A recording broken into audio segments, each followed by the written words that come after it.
We are back. It is Weather Wagers. Brett Thackara, Dan Tomaso. Hello. Hey, Dan. It is great to be with you again. For those of you that were with us before, we started this podcast a couple of years ago. We were talking in the Weather Center one day, and we said, you know what? We like sports. We like betting. We like the weather. We're always talking about this. Let's take it public. Well, and at the time, too, it was the start of college football season. Hello, we're getting close to that again.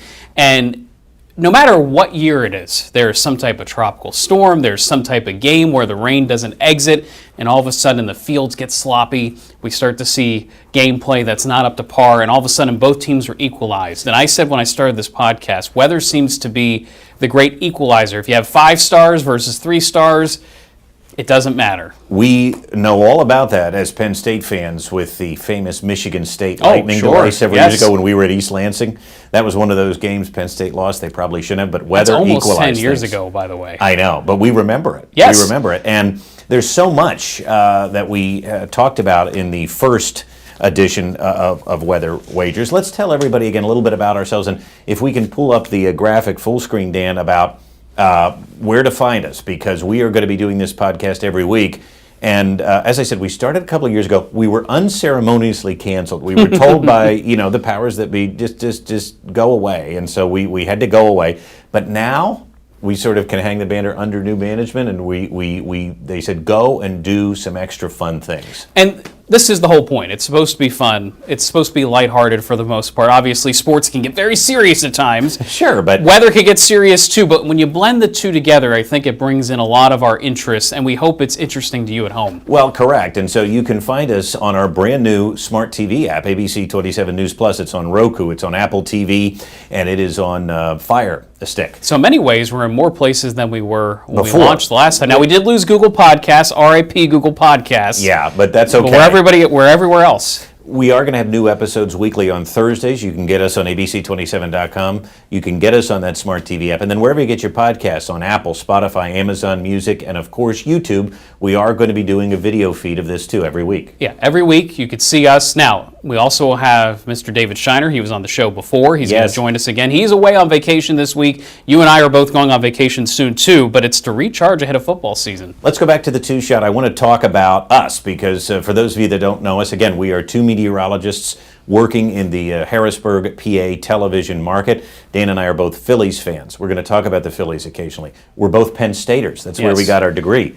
We're going to talk about Penn State and college football a lot. We're going to talk about the Eagles. We are Eagles fans. But you know what? If you're listening and thinking, boy, I don't like those same teams, I think we incorporate a nice mix. We kind of go global when we can. We talk about our teams as well. And then when we get into the football season, we talk about the betting lines. Yes. I dabble in it. You dabble in it somewhat, especially with office pools and things like that. But it's fun to see. And then, how does the weather affect the lines?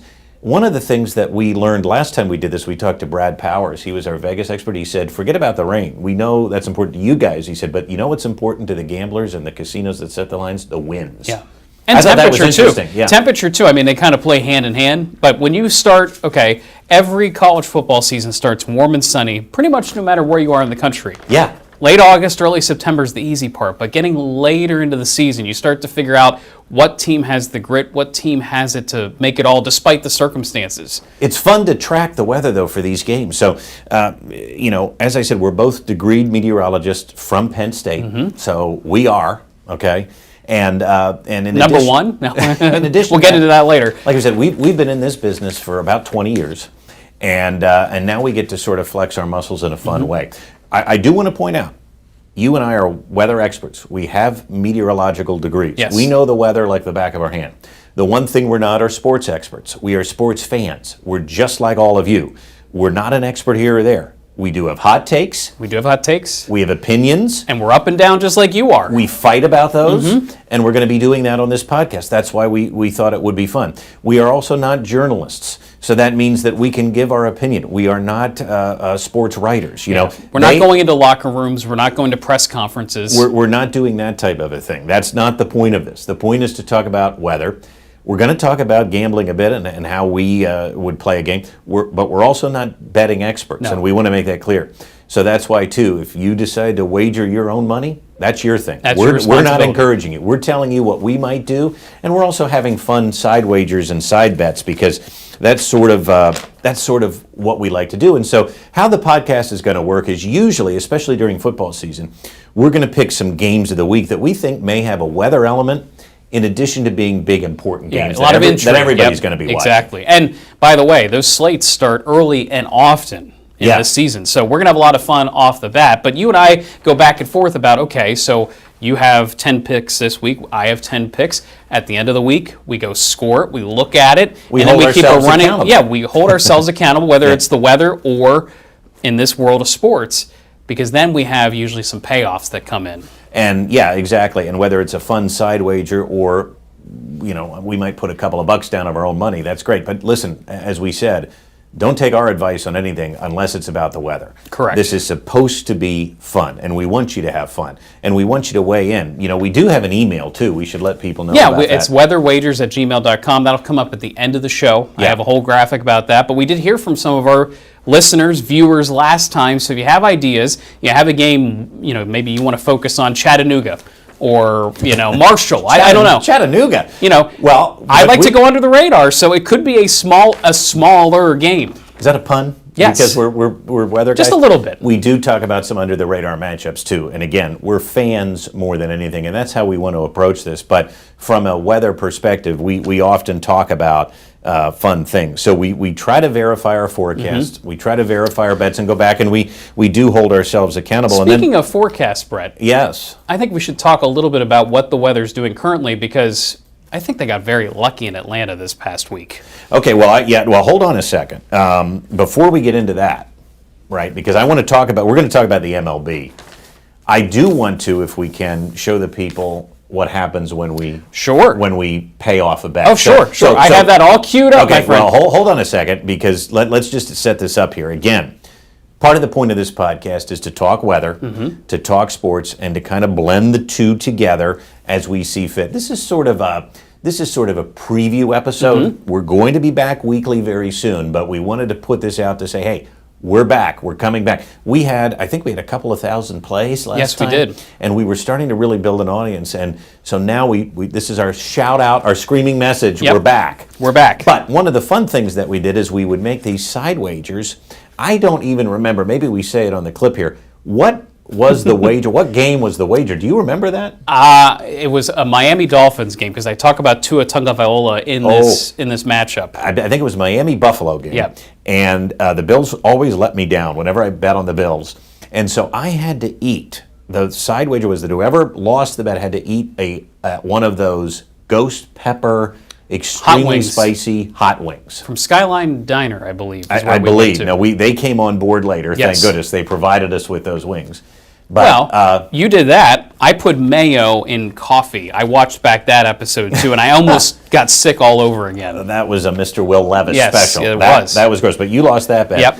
But we wanted to remember some of the fun that we had on the first version of this, and now that we're relaunching, you can look forward to more of these types of things coming up. But here was the payoff of that wing bet. Roll that clip down. Brett, we are here. The side bet that we started on Weather Wagers, as a little bit of an aside here, Bills, Dolphins this past Sunday. And I actually thought my bet of picking the Dolphins was going downhill because Tua Tagovailoa got hurt in the first half. You were confident about the Bills, my friend. What happened on Sunday? Yeah, I would like to know what happened, but here we are. There we was are. also a window where neither one of us could have won, That's depending true. on the situation. That's true. But the Dolphins took it, so here I am. I don't squelch on a bet. That's right. And we have got some really hot wings. So we tell everybody what the flavor is here. And I've got my milk jug ready to go, which I'm going to open up here. So what do we got? These wings are award-winning hot wings from the Center Street Grill. Yeah. This was your idea, no less. So are you ready to try the Helfernutter Marshmallow Fluff Peanut Butter Ghost Pepper Wings? Let's do it. Full bite. Oh, boy. It's starting to happen. Oh, that's brutal. You want to try a bite? There it is. It does take a little bit. It takes a little bit. Woo! I don't see how anybody could get through more than one.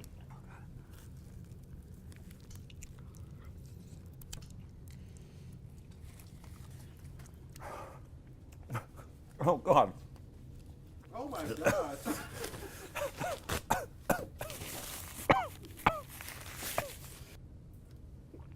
That is brutal. All right, so we survived that little side wager. You're a good sport. You're a good sport for trying it. I will tell you, I could not make it through 6. I had about 2. It was very hard. I will say I'm still sweating, and my eyes are still It's not the ghost quite right. pepper, and I'm sweating. I can't. It's a delayed effect. It's a delayed effect. I'm still feeling it. Nice job on that bet, though. Hey. We got to come up with more of these. This was fun. I know. I still feel bad for Tua going back in the second half, but hey, it worked out for me. He didn't have to try these. No, he did not have to try these. That's So for sure. we got the milk. I'm not sure that really helps. I'll be honest with you. I'm not sure it does either. Although I had another wing after I tried that, and cleansing the palate seemed to fix it. Maybe But that that's what ghost I need to pepper, do. you got to watch. Hey, congratulations. Thank you. Until another week. Until another week, my friend. Good luck to you. Well, we did it. And by the way, I forgot you did it.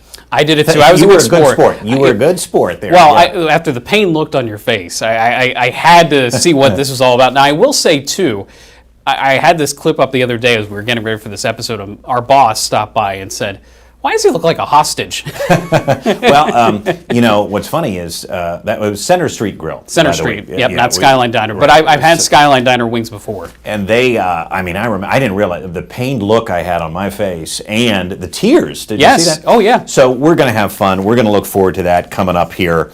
Once we hit football season, I think we're going to do a lot more of that. So it's just, again, that's what we're talking about. It's meant to be fun. Meant to be fun. Let's talk about Major League Baseball. We want to get into a little bit about the Phillies, but before that, the All-Star game was this past week. You mentioned that they got lucky with the forecast because, you know, we've had here in central Pennsylvania, and again, we want you to listen all over the country.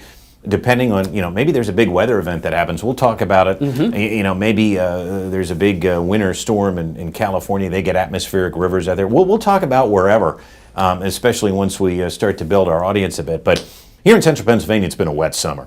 And really up and down the East Coast, it's been so humid. Talk about what you discovered with the MLB, because I don't think Atlanta has a dome, do they? And Atlanta does not have a dome, and if you follow Atlanta Braves baseball, unfortunately, they've had a lot of rain issues. Sorry if you're a Braves fan, but not really, because we're Phillies fans, and it's nice to see the Braves. I have a friend who's an Atlanta Braves fan. Ooh, it's been a rough year. You know, I don't feel that bad for him. I mean, virtually every turn between them and the Mets, I feel like someone's entering the injured list. But regardless, they've had a lot of rain issues. The Phillies experienced one game with that. It kind of upset Mick Abel's pattern. The game was canceled late, and you know, yada yada yada. Well, what do we say again? It affects weather. things. Yeah. So, All-Star game outdoors. They had the Home Run Derby and the All-Star game to get in huge middle of the year sports activities. They got very lucky because now, over the last couple of days and leading into the weekend, there is this slow-moving disturbance that could have been a tropical system that's bringing inches of rain to the deep south. So here it is,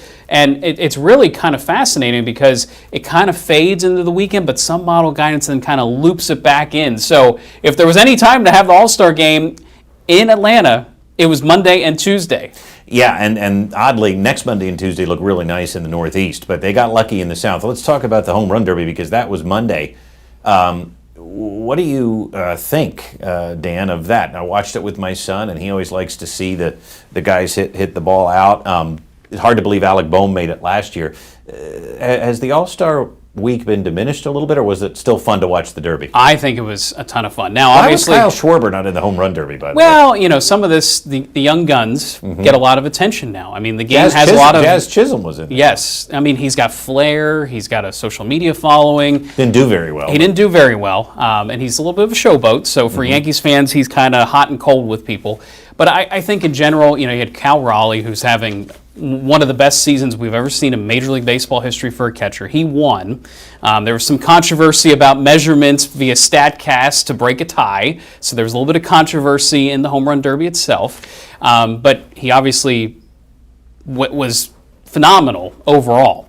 And then you get to the All-Star game itself, and you almost have a small home run derby to decide the winner of that. And you and I both had turned it off and were in bed. Well, so let's talk about that. So, they don't really play a real game anymore because they're worried about injuries. They're worried about the and that's probably why Schwarber and older veterans don't do the home run derby. Okay, so that's interesting. And again, you're not going to expend your pitchers for a fun game. And it is, again, like this podcast, it's meant to be fun. Yep. But so what happened? They were tied, and then they go into a home run. A swing off. Which has never been done that I'm aware of. Now, maybe at some point in some exhibition it's been done. But essentially, rather than doing the whole ghost runner at second, let's play extra innings, because of the lack of pitching in this game, because you don't want to burn guys out, they decided this swing off was the best way to break a tie. So it's 6-6, and they're going back and forth between AL and NL selected hitters for the swing off. And Kyle Schwarber comes up and hits 3 Schwarbombs in a row out to basically seal the deal for the National League. And by the way, the National League winning an All-Star game is rare. And it is. At least recently. But how fun was it to see Pete Alonso come up to him? Right. It just shows you these guys are young at heart. Yep, camaraderie. And even though they are battling for the NL East, and a bunch of these guys are battling, the Dodgers were there. Some of these guys from all of the teams that are in contention right now coming over, lifting Kyle up, hugging him. It just shows this is still like a boys' sport, right? And the state of baseball, I think, has changed over the last few decades, where there was so much hatred amongst division rivals at one time. These guys grow up together. They play travel ball together. They obviously face off throughout the year. Yeah. The hatred isn't there necessarily anymore. There's more camaraderie. You see Harper talking to guys at first as they come by. They're always chippy and chatting, and it's fun. Let's talk about the Phillies. We follow them, and since I've had my son now a decade ago, he's 10 years old. He's been a Phillies fan since he was born. Now I may have had something to do with that. Maybe, but they've also been good since they've also been good. And by the way, that is a rarity as well. But let's talk about the first half of their year. This was a team that went all in. It's World Series or bust, because some of the guys are getting older. Yep. We know that this team is not all going to be here next year. That doesn't mean John Middleton, the owner, wants to throw everything away. No, this is not a rebuild. I think he wants to stay in contention. But the reality of it is this group of players that really the city has loved, this is it for them. Right. This is probably the last great run of this group. And they've been able to taste it, but they haven't gotten over the hump. Just talk to me about your impressions of the first part of their season. My overall impression is, you go back 2 years ago, they had a struggle out of the gate. There's really been some minor struggles, but in general, they've been consistently good this year, which I think is good to see, because you want to avoid the high highs and the low lows and kind of stay in the middle as much as possible, because that means you're probably not chasing someone in the division. They did have to chase a little bit and make up I think it was a 5-game deficit. I think it was 5.5, yeah. So they made that up, and now they're in first place going into the All-Star break. By Again, a hair. You would rather that than being behind right now. And I think the danger always is, if you fall behind, how do you make up that ground in the second half? And they don't have to do that this year. And, I'm going to be devil's advocate, and I love to play devil's advocate with Dan over text, because I love getting him worked. I love getting Dan worked up. But they lose 3 games to the Pirates. Yep. And I'm blowing you up, and I'm saying, Dan, it's the same old thing. The pitching is good. Our bats go cold. If that happens in October, we're toast. And you always just drown me out. But I think what we've both seen is that, this team has a pretty good record against other good teams, correct? And they're resilient. When you get swept by the Pirates like that, you could easily go into a longer-term funk, and they didn't. Same when they got swept by the Mets. Now, the Mets are a good team, but early in the year, they kind of had a rallying cry to come back, and they did that. But what about the other side of it, which is, fans get frustrated. Sure. And we're going to talk about the negativity of the fans, but what about, let's be real, we have seen this team at times, again, now they have been resilient. I put our starting pitching up with anybody's. That's a great lineup I want around in October. Oh, 100%. And especially if Nola comes back and he's old Nola, great. I mean, we've got the horses, right? Absolutely. We do have a great lineup. It's a great team. They're gelling. But what has been the problem in October? Those bats go colder than ice, and we've seen it again. Are you here to tell me that there's nothing that can be done, that's just baseball? Because you always say that. That's your excuse. It's just baseball. Can they at least set themselves up better at the trade deadline to fix Sure. that problem. I would love to see it. I mean, I would love to see a little bit of a different mix. Now, I thought Max Kepler would provide a little bit of that, and at times he has. He is still the third highest on the team, I believe, in home runs. So for everybody that can't stand Max Kepler and say, hey, let's send him down to AAA. Yeah, but I'll tell you, we've had power struggles this year Sure. too, so I'm not sure that's anything to brag about. But part of that, and this is where I go back to even the last couple of playoffs, I say to you, people love the aggressive approach when they're hitting home runs.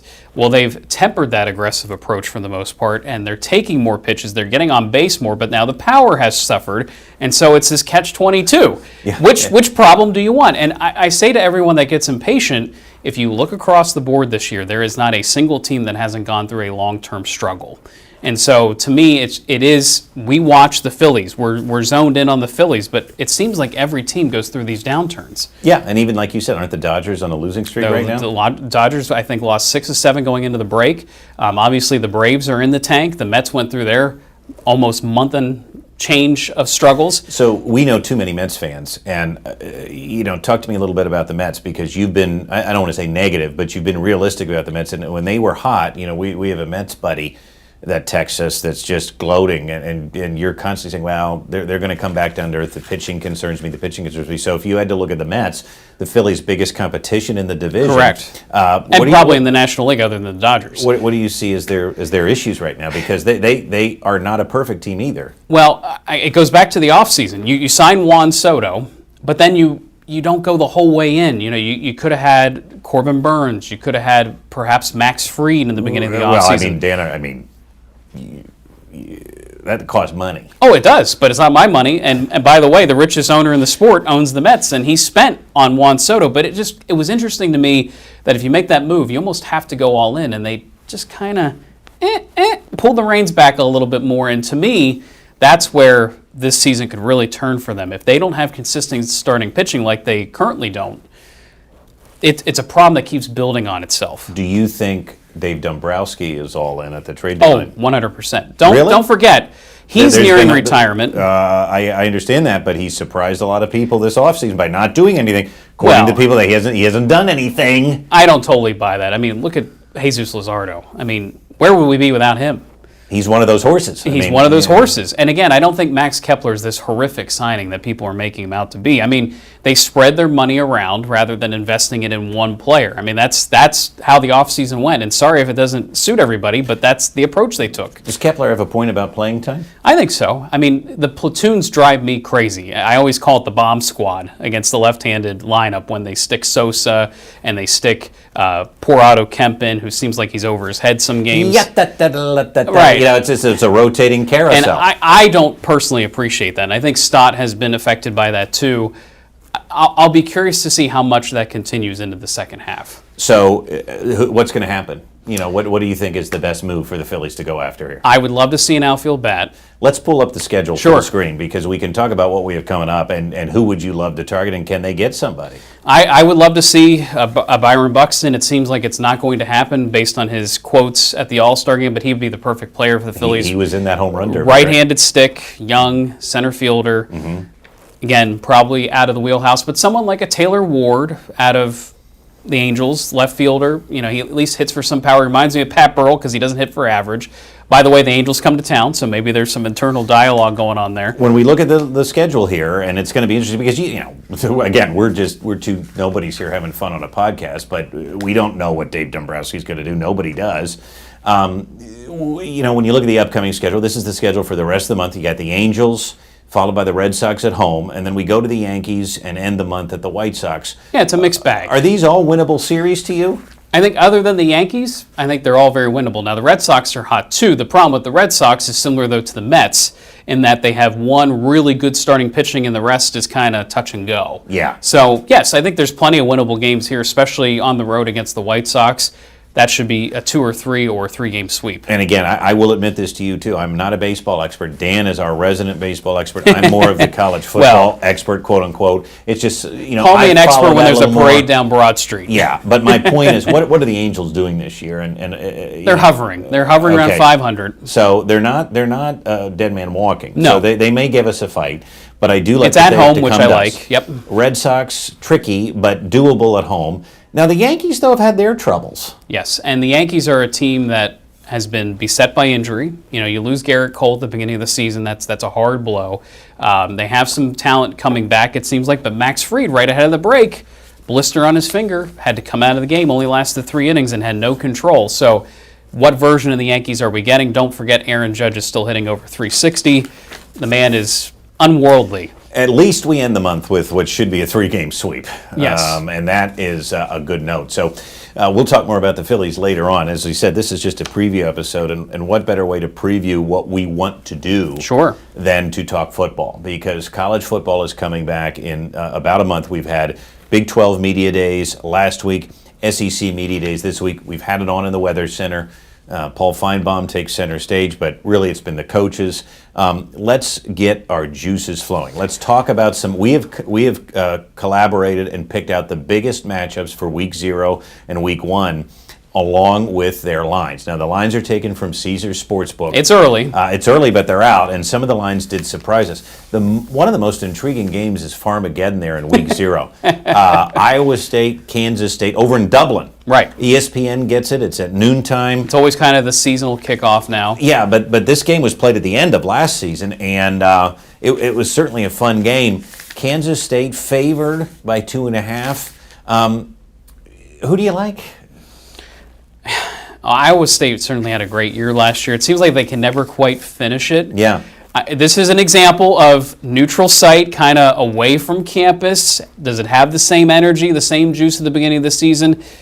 I like the Cyclones in this. That's interesting. And really, maybe it's because there's weather in the name. I don't know. Maybe, but it's a tight line. I like Kansas State, and I really like what Chris Kleiman has done there after Bill Snyder left. He's a great coach. But again, it's so early. We don't know what's going to happen. Nobody knew that Georgia Tech was going to do that to Florida State at the beginning of last year. And how much of that had to do with the in and out of season movement of players? Because we didn't know what version of Florida State was going to show up, and they didn't show up. They didn't show up, and that was all thanks to the transfer portal, and then again, starting your season in Dublin is not the easiest thing to do. It's hard. One of the more intriguing games is Friday night on Fox. Auburn, Hugh Freeze.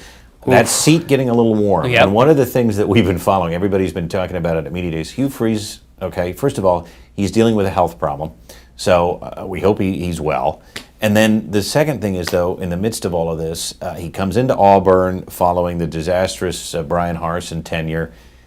Hugh's a Southern guy, right? He beat Nick Saban twice. SEC guy. You know, he now is on the golf course a lot, and people are getting frustrated. Yeah, it's hard to say what that program is. I mean, to me, I think of Cam Newton. I think of a team that perennially gave Nick Saban all he could handle. Are they that same program anymore? Well, they're not, right. but they want to be, and they think that they are. How long of a leash does Hugh get? Great question. And who's out there? I mean, again, we talk about this all the time. You get rid of a coach with some name and some flair. Who's out there to replace him? Yeah. Brian Harsin was not a good hire for them. And by the way, other coaches play golf, right? I mean, Steve Spurrier did it. You know, it's not like these guys aren't entitled to have fun too. But I think, by the way, I think it's all about the perception. Right. How much of that is fundraising, getting people interested in the program? There could be some ulterior motives in there. I'm sure Nick Saban played golf. Yep. We also know Nick Saban loved to watch the Weather Channel. Go figure, because he knew what we know. Yep. Weather affects And sports. he always has kicking problems in his Dave teams. Aranda, Baylor coach, he was like the hottest name out there. Mm-hmm. Now you talk about floundering. Yeah. I mean, he's not bad, he's not good, he's kind of just sitting there. Auburn's only favored by 1, and they have to go to Baylor. Yeah, I think it's a very tough Week 1 or Week 0 get, and I think it's going to be a very fun game to watch. Well, that is Week 1. Okay, that's the confusing part. That's why we added the dates. It could be 0, it could be 1, but usually Week 0 has some of those oddball matchups. They do, but this is the Friday night, and then also on Friday night, you talk about a good network battle. Fox has Auburn, Baylor, ESPN now.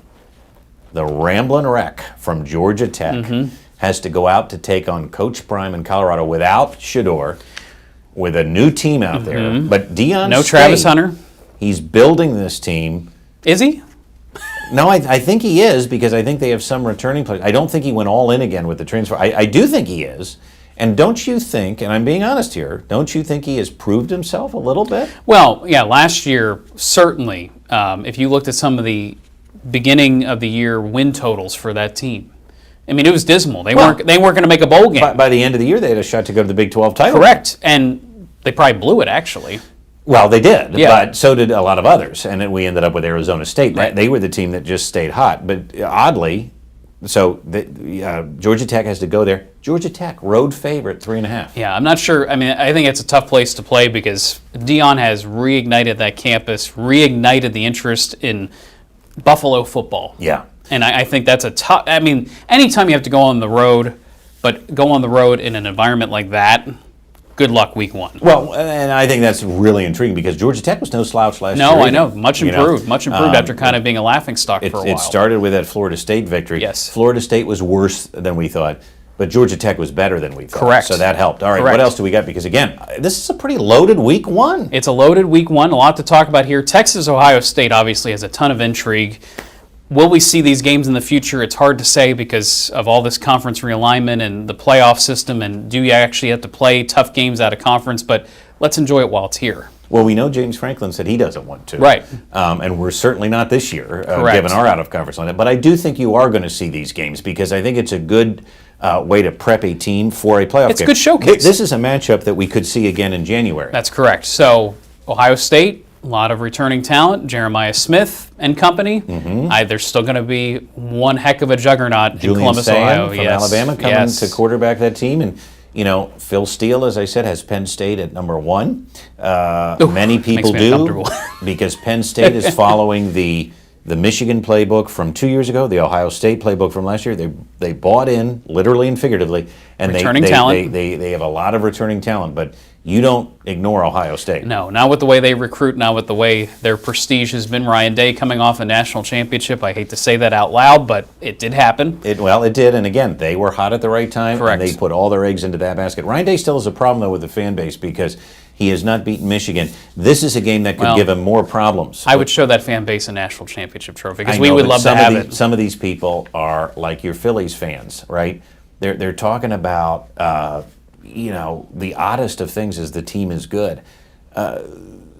Enjoy it. But they can't. They are the Michigan They're fixated, thing yep. is big to the Ohio State fans. Now Sark, though, he's got Arch Manning. Mm-hmm. He's got a great line on both sides of the ball. Some people have them as the preseason number 1, depending on what ranking you look at. They do, and I listened to Ari Wasserman on his podcast from the Atlantic. You think we can get him on as a guest? Sure, bring him on in. We're small time. He's big time. But I will tell you, he said, he has Penn State as his preseason number 1, but he picked Texas to win the national title because he just thinks they are built in such a way that they are ready to make that jump. To me, it was a letdown that they didn't go farther in the playoffs last year. They had a ton of talent last year, too. So is there big game James and big game Sark? We'll find out, Right. I think. And this is and there was also big game Ryan Day too for a time because Correct. he lost to the Oregon game last year. This is an intriguing game. Now another one. Syracuse has to go to Tennessee. They're going to Neyland. It's a noon game. Tennessee favored by almost 2 touchdowns, but again, keep your eye on Syracuse. Fran Brown. He's got something. He's got something. They were a good team last year. They were a very good team last year. Don't forget Tennessee's fallout with their quarterback and whatever happened there with NIL and promise money, and he wants to go here, he wants to go there. I don't know all the backstory, but it was not pretty. Well, his dad got involved, and I do think that, again, sometimes your eyes are bigger than your stomach. Correct. And whether it was the family or even whether it was Tennessee saying that, I think he felt he deserved more money. But this is the era we're in now. It could happen to any team. And Josh Heupel and I think Tennessee just said, no, we're not doing that. See ya. We agreed to this, and we're out of here. Team over the individual, sure.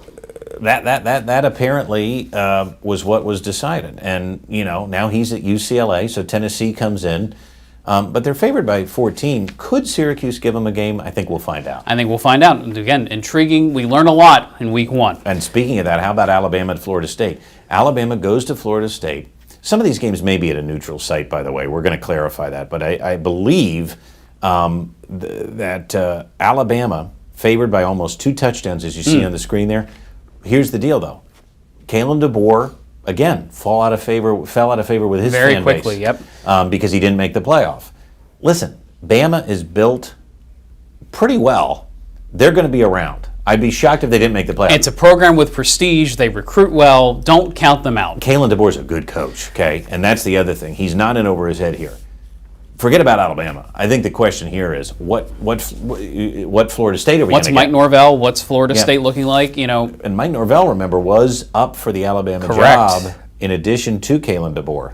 But he stayed at Florida State. Right. And can he bring his stock back up? This is a huge year for him, huge year for the ACC, because I think they're looking for better representation, and this is a huge program for them, a huge game. Yeah, that's at 3:30 right here on the old ABC, and we're excited to be broadcasting that game. Later on in the day, LSU Clemson Wow. is the night game on ABC, and this game means a lot. People were talking about this game meaning more to Brian Kelly because he is on the hunt seat. They have lost 5 straight openers dating back to Ed Orgeron. They need to win this opener. Now, and LSU had played, I believe, Florida State in previous openers, Mm-hmm. and so now they get another tough one. Now, he probably didn't organize this because he's probably cursing the AD that did. I think he is. But- these matchups go back years, especially because they have to go to Right. the other Death Valley. Correct. And they have to face a Clemson team that many are picking to potentially compete for a national title. Right. Now, I'll believe when I see it because Dabo does things differently, and he finally did bring in a transfer or two this offseason. However, I think in this current landscape, can someone like him compete when it's all about the guys he has and investing in them, whereas other teams are like, no, we have holes to fill, we got to do it. Well, yeah, true. Now, he did win the ACC last year. Yep. He was in the playoff when a lot of people counted him out. So don't count Dabo out, and especially with Cade Klubnik, the quarterback is there. This game could be a grind. It could be it's going to be a fun game. Yep. Now, the next two matchups you selected. Speaking of a grind. Well, you selected here because they're old Pac-12 matchups. Yeah, I thought this was so interesting that, week one we go back to our roots. Pac-12 after dark in some ways, 10:30, ESPN, Cal, and Oregon State. And let me tell you something, when these games used to come on our network on ABC, Pac-12 after dark, there'd be times I'd be in this building till 1 a.m. because the games just kept going and going and going, and then occasionally it would be overtime, double overtime. They're fun matchups because the teams are very even. I remember Barry Tompkins on the old FS1 or Fox Sports Net, Pac-12 After Dark, Pedros Papadakis. And, Yep.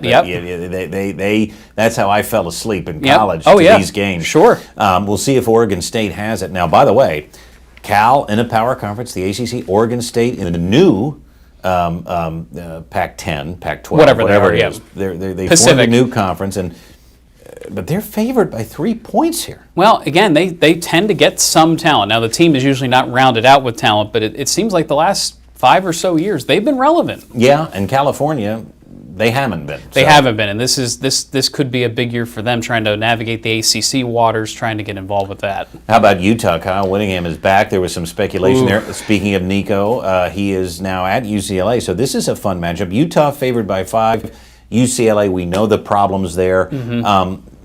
Utah doesn't lose this game, do they? I don't think so, but I want to see, just for a selfish standpoint, what UCLA has, because Penn State has to go out there this year. Yeah. So, again, think of week one as a little bit of education, trying to learn what these teams have. And you can't write a game like that off, especially on the road, Nope. even though UCLA is not up to their typical standard or not up to where Penn State is. So I'm going to be watching that, even though it's on at 11 As you p.m. should. on Fox. Now some games on Sunday. We round out the weekend here with an interesting one. Brent Pry.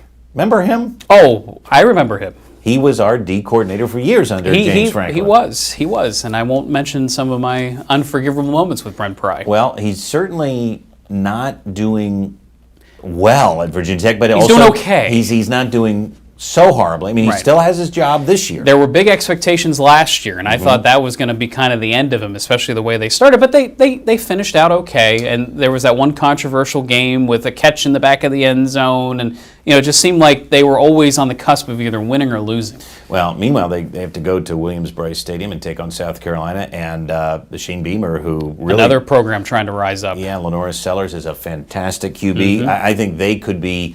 I don't know if they can win the SEC. That's a tall order, but they might sneak into a playoff They might berth. cause some issues in the SEC. They almost did last year. Yep. And they're favored by almost 10 points. That right there, I would probably lay. I would probably take them in the points because... And I believe they were one of the ones complaining about SMU being involved in the playoffs, and Right, because right. they were right on the cusp. They were so right they on the were right cusp. in the controversy. But, they lost some clunkers they shouldn't have, and you can't do that. Nope. Meanwhile, the Irish, who went to the national title Ooh. game, you still have nightmares Oof. about Penn State's game versus Notre Dame. But let's be honest, because I want to tell folks this, including ourselves.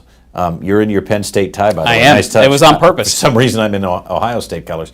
But Notre Dame is not going anywhere. No, they're not. And, again, it's a program with prestige and backing behind it, which in this day and age where you can pay players matters. And a smart head coach.